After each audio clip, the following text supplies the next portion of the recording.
Hey there everybody, this is Andy from the Modern Military History channel. Today I'm going to be bringing the first part of a new series to the channel, Artifact Evaluation. The first artifact I'm going to be bringing to the channel is this superb example of a Type 2 Mark I Brodie helmet. In this video we're going to go over the Mark I Brodie helmet, this particular example, and the three different types, how they were used, when they were introduced, and some period footage and photos of them in use. Here's the exterior of my Mark I Brodie helmet, and it is a Type 2 helmet. There are a couple things I would like to bring to your attention before we look at the inside. The first of which is the actual composition of the helmet shell itself. The second is the rim, and the third is the paint. And I'm going to go through each of those three before I look at the inside. The exterior shell of the helmet is made of a non-magnetic steel. You can see that it was just simply stamped, and then a rim was added. The rim was added for additional structural rigidity and to keep the rim from bending and deforming when being used in the field, which was fairly common among the Type 1 rimless Brodies that are actually relatively rare today.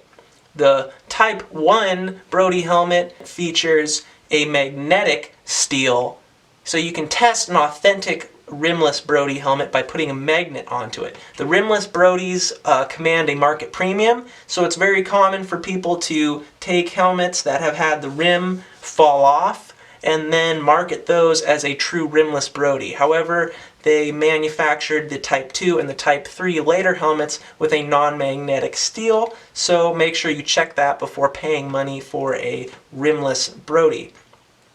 The paint on this helmet is very interesting. This helmet has been repainted multiple times, which is characteristic of field use, and it has a sand texture to help kill flash ingrained or mixed into the paint, and that is something I wanted to note. Most of these helmets came from the factory with a apple green color. It's kind of a bright green color that's very distinctive, and you can see various places on this helmet where the apple green still shows through. So you can see the multiple layers of history through this artifact, and I think that's really cool. There are a lot of dents and deformations on the top of this helmet, which again is indicative of it being picked up, thrown down on the ground, rocky soil in the trenches, and very possible that this helmet saw combat use. Looking at the inside, there are a couple things I would like to point out. The first thing I'd like to point out is the rivets used here, which attach the liner and chin strap assembly to the brim of the helmet. These rivets are a split rivet type. The American produced helmet, which was a direct copy of the English Mark I Brodie, used round rivets. So the American helmets are harder to find here in the States, and you can tell very quickly if it's an English produced helmet or if it's an American produced helmet by the rivet type used here. The other thing I want to point out is that this oilcloth interior that constitutes the liner shows extensive wear. Another possible indicator that this helmet was used in combat.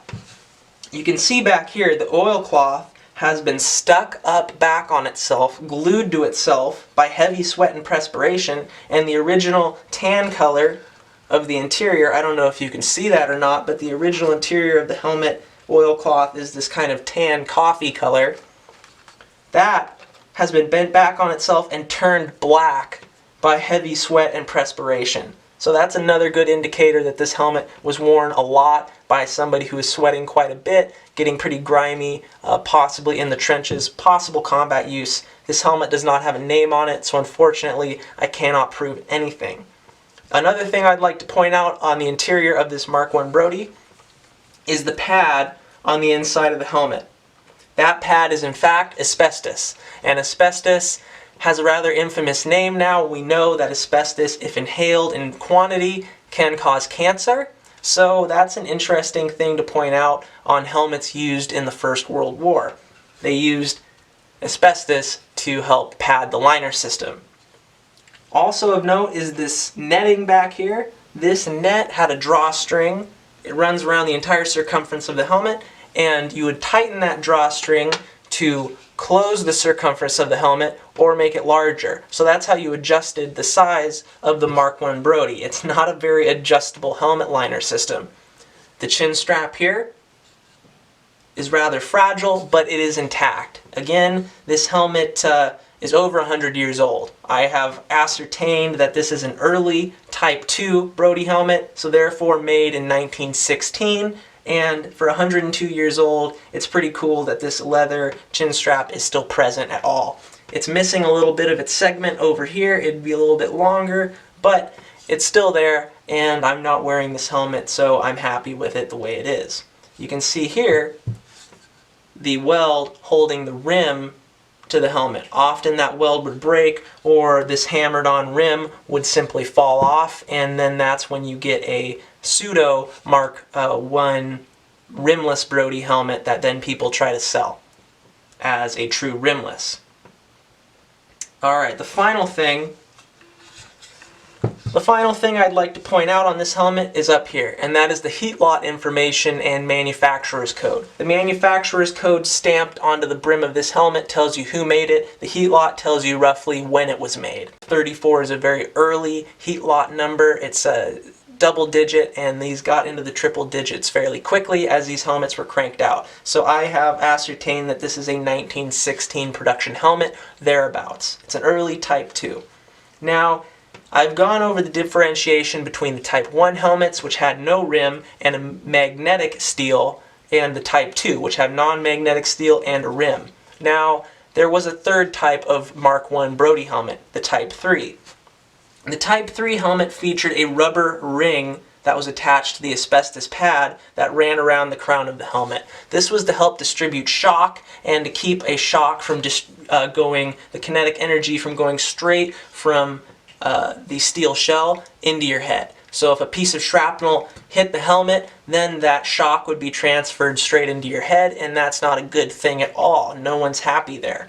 So the English started to improve the ballistic protection of this helmet by adding in a rubber ring. And you can tell a Type 3 late World War I helmet by the rubber ring on the inside. As you can see, this never had the ring in there, so this is indeed a Type 2 helmet.